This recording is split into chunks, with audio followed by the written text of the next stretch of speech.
Hello, hello. Oh, there's that music. We're coming to the end of the day, everyone. Woohoo! How many people do we have left in this room? Hello, everybody. Please use your voices if you got voices. Okay, everyone outside, will you please come in for the close of the day? Because I'm not going to dance around like a green giant. Woohoo! Come on, everybody. Who's going to come in and sit down and have the final keynote of the day? I cannot see if anybody's coming in the room, so I'm just going to keep talking. Yeah, somebody clap.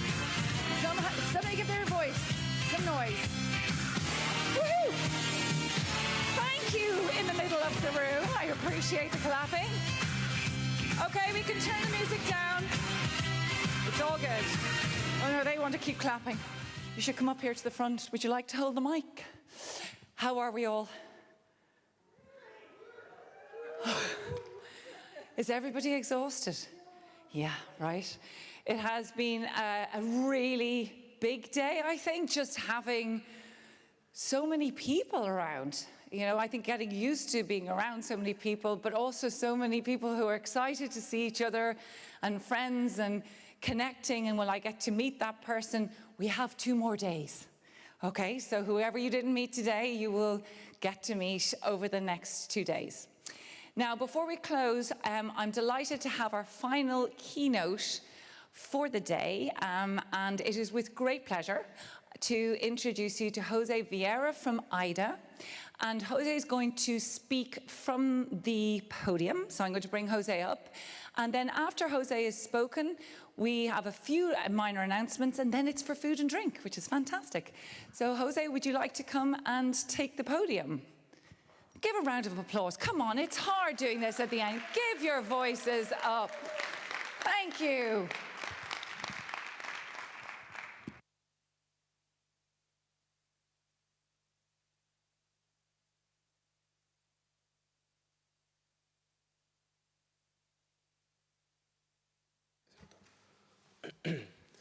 All right, so thank you, Caroline, for the introduction, and you leave the bar high, so let me see what I can do. Colleagues, friends, first of all, congratulations for such fantastic first day of the Zero Conference. I was simply amazed by seeing all the connections, all the great ideas. I think if there is something that I'm taking away today with me from the Zero Conference, is the great ideas that people can put together. I'm definitely amazed, and I think it's something that we should all celebrate. So congratulations for that, and I really encourage all of you to keep thinking about ideas, because I think ideas is the first thing that is needed to change the world. The disability movement, long time ago, has realized that to change and to improve our life, we first need free and powerful ideas. So let's keep hoping, and let's keep developing good ideas. When I was trying to prepare my speech for today, I was wondering how to start. And I think many of you have heard several times this year how difficult times we are all experiencing. From COVID-19 pandemic that apparently, or unfortunately, we seem to be forgetting, and we cannot, to the war in Ukraine, to the global crisis, to the climate action effect that we are all experiencing. So definitely, we are living in turbulent days.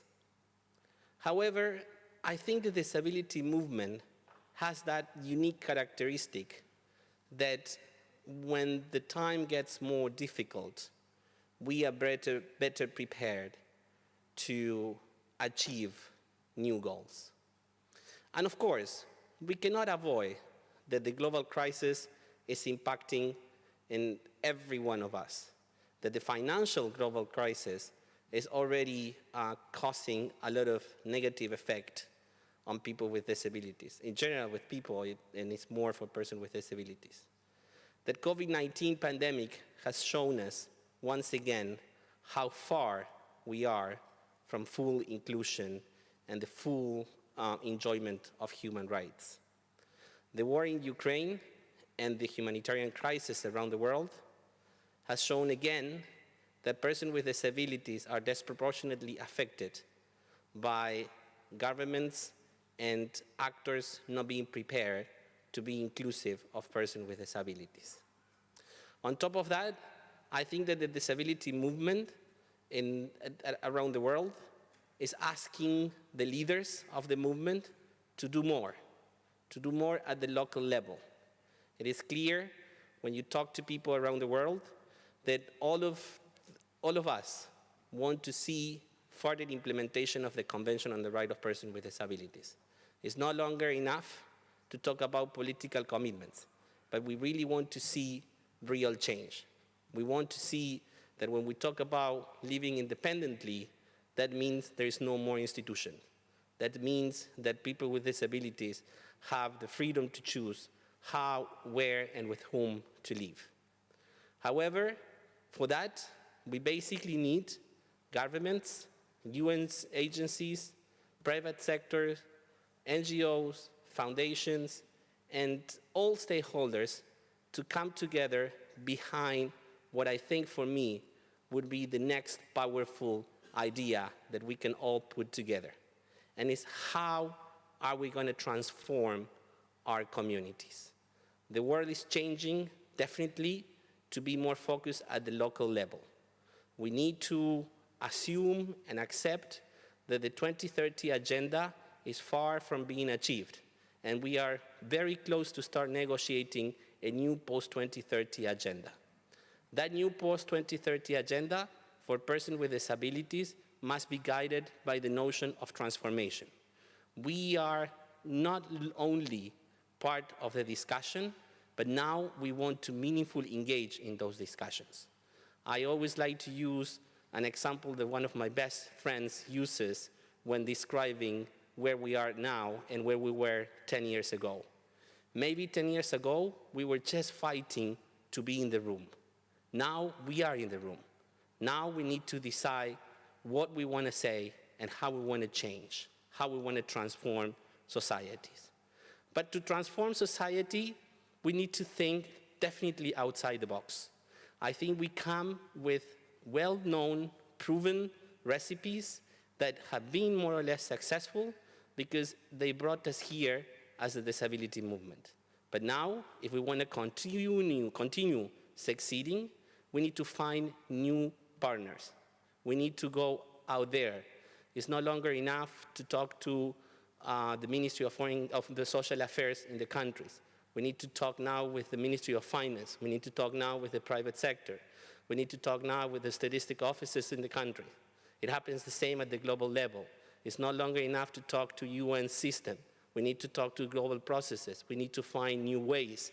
We need to talk more with colleagues like Caroline from Valuable 500 that actually not only work in creating employment, but actually to understand that by including all of us, we will have better societies for all.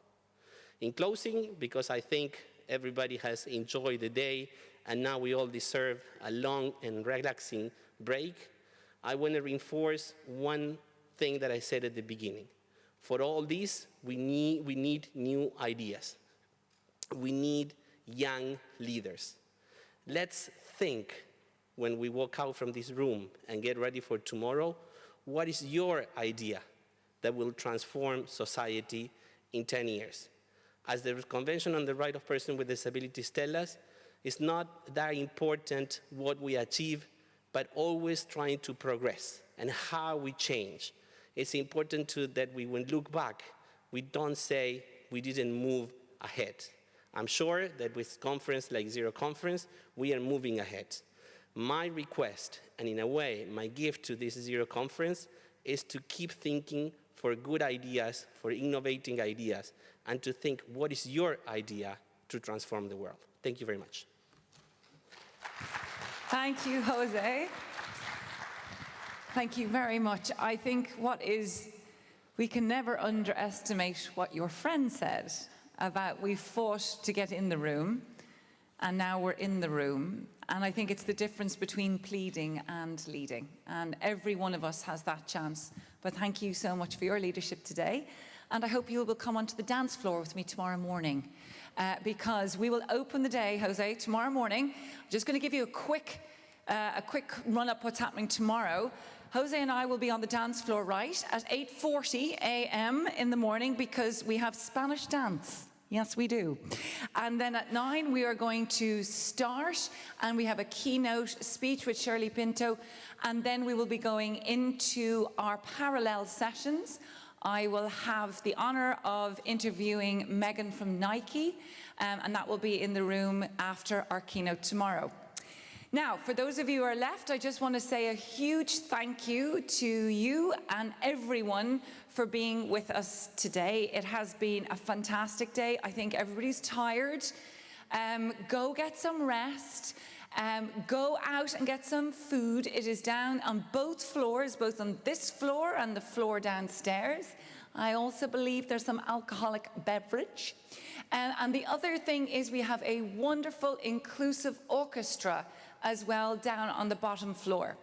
Now, the exhibition to which you've all been asking about will be back with us tomorrow. So they have been around all day today as you've seen them, and you will be able to go into the exhibition and try out the different and new inventions and advances in technology. So for me, it's enough to say thank you everybody for being with us.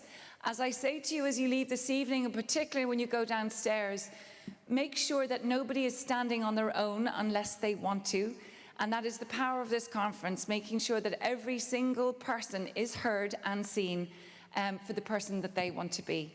So once again, a thank you to everybody. Thank you to all our translators and interpreters today, to the great guys down the back who've been doing all our technology, and to the fantastic conversations and panelists. So good night and good luck, and see you for Spanish dancing tomorrow at 8:40. Okay, bye-bye. Thank you.